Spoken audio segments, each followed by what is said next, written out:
So this chapter starts with us seeing the new Ceruleans leaving their encased city. And I think they might be showing us this because there could be some like serious casualties in this chapter, maybe at the hands of Vegeta, considering what happens in this chapter, or maybe Granola, or maybe Frieza or the Heaters or something. Then we're coming to Vegeta and Granola having like a back and forth, and Vegeta's like, clones and stuff like that won't work on me, referring to how Granola fought Goku in the previous chapter. Like, he like split his power into two versions of himself and had one of them fight Goku while the other just like chilled in a spaceship. And he reveals here that he did that as a way to conserve his power for his ultimate fight, which is going to be Frieza, who he also refers to as being Vegeta's boss, because he's still under the belief that Goku and Vegeta are assassins hired by Frieza. And Vegeta's like, you're still going on about that? It's like, look, bruh, we're not friends with him. He's actually our enemy. And Granola doesn't believe him and thinks that he's just lying to beg for his life for some reason. Granola has, I'll say, questionable levels of intelligence in this chapter. And then Vegeta's like, okay, well, if you don't believe that, well then take this into consideration. I was a kid when your planet got invaded, so your beef has nothing to do with me or Kakarot. And Granola's like, well, maybe that is true. I'm just gonna take revenge on all the Saiyans, despite what they may or may not have done. Which is like,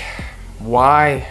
That's not cool. Then Vegeta goes Super Saiyan Blue and causes like these rocks to form around Granola. Then he like Hakkai's all of them. This is cool and all, but I want to see how Granola himself reacts to being Hakkai'd. I understand why Vegeta is not doing that immediately, both for just the overall narrative, but as for the character himself. But you gotta think that this is gonna happen at least one point in the chapter, right? Considering we're having so much emphasis on Hakkai coming into it, I'm assuming that's gonna be a bigger part of Vegeta's game, especially coming into the next chapter. And if Granola is the strongest in the universe, then let's see how he reacts to it. Can he just like brute force out of being Hakkai? But anyway, while that explosion was happening, we see one single panel of oil witnessing it. And I'm glad that they put this here because it's reminding us that the Heaters are a thing, because currently Alec and Gas are on their way there. And once they arrive, I assume they're going to have something to do with a wish or something, right? And I really wouldn't be surprised if the wish is just basically what Granola wished for, but Gas makes the wish and he becomes like the new Granola. I could totally see that happening. And it would also play into the whole strongest in the universe, you know, time frame type of thing that we're gonna go into later. But we're coming back to Granola and Vegeta, and Granola says, your destructive power is lacking, so you make up for it with quantity, referring to Vegeta using like the multiple rocks around him instead of just like one big rock, which is exactly what Granola does. But unfortunately, that's where this ends.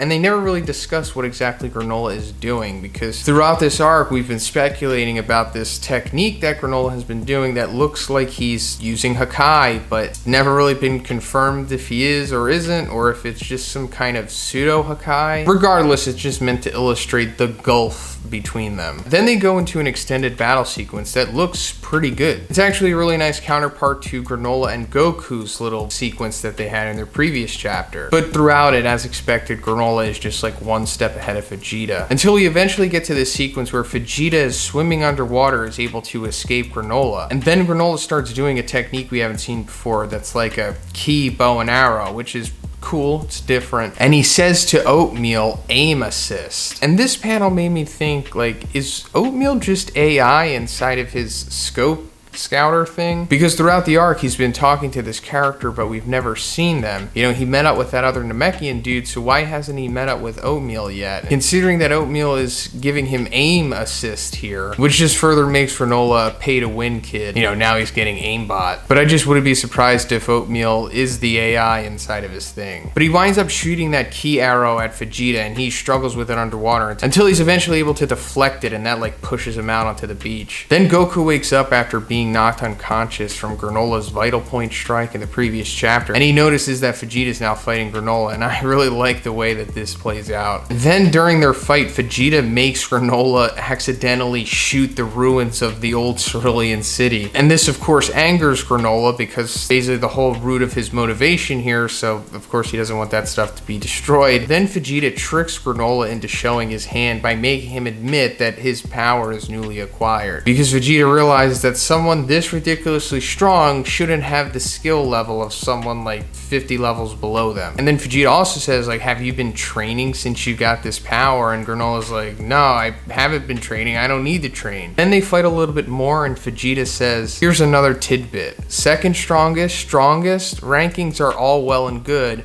but they only reflect a moment in time. Once that moment has passed by, it's nothing but history. Take me, for instance, I'm already stronger than I was a few minutes ago. So this is awesome, because I'm pretty sure Vegeta is trying to say that, like, the power scale in the Dragon Ball world is like the stock market. It's constantly fluctuating. So, when Granola made his wish to become the strongest in the universe, he did in fact become the strongest in the universe, but right at that moment. Because remember, it's like the stock market, so the power fluctuated right after that. And considering he made this wish, I think a couple weeks ago, we know that Goku and Vegeta had been training with Whis and Beerus, so let's just say at that point in time, Master Ultra Instinct Goku was the strongest. And given that they have both clearly progressed in the next couple weeks, that means that Granola is technically no longer the strongest in the universe, because he bought his stock at like $70, and right now the same stock is worth like 77 or something. And then he gets frustrated because Vegeta just exposed a huge hole in his plan, and he tries to hit him with a similar vital point strike that he did to Goku, but Vegeta is able to dampen the blow by like grabbing it before it hits him, and he's able to stay conscious. Then Vegeta starts hyping himself up, and he's like, there's no planet to protect, no people to save, just me immersed in battle.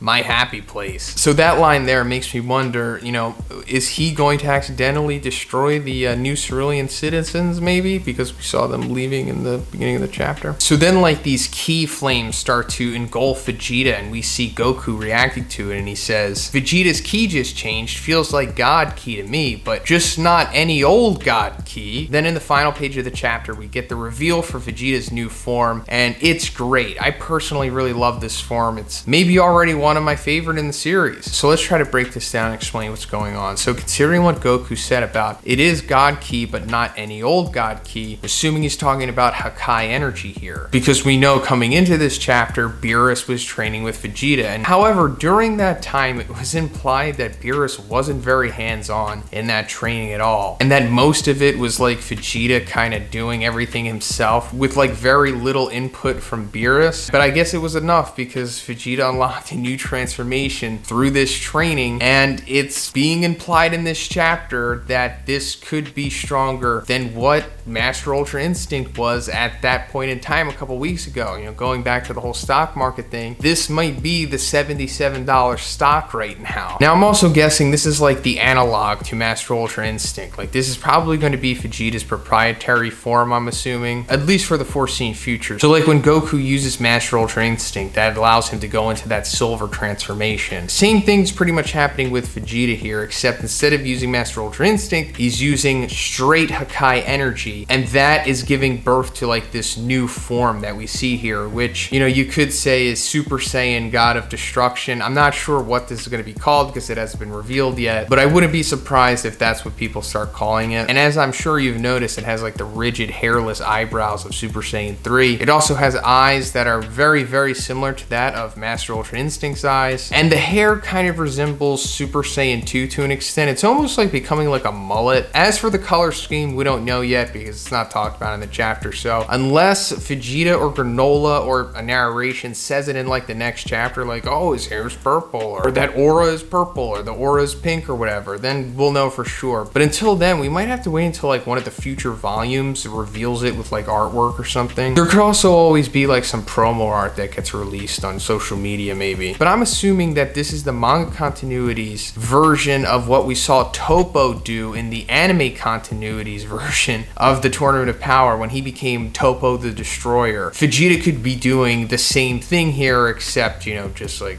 the manga version. Meaning that he'll probably gain access to those like super powerful Hakai energy orbs that Toppo was using. I'm assuming that there's other abilities and crazy stuff that he could do as well. And like I said earlier, I'm really hoping to see Granola get Hakai tested. But that's pretty much it for the review today, guys. Let me know what you think about Vegeta's form in the comments. How strong do you think it is?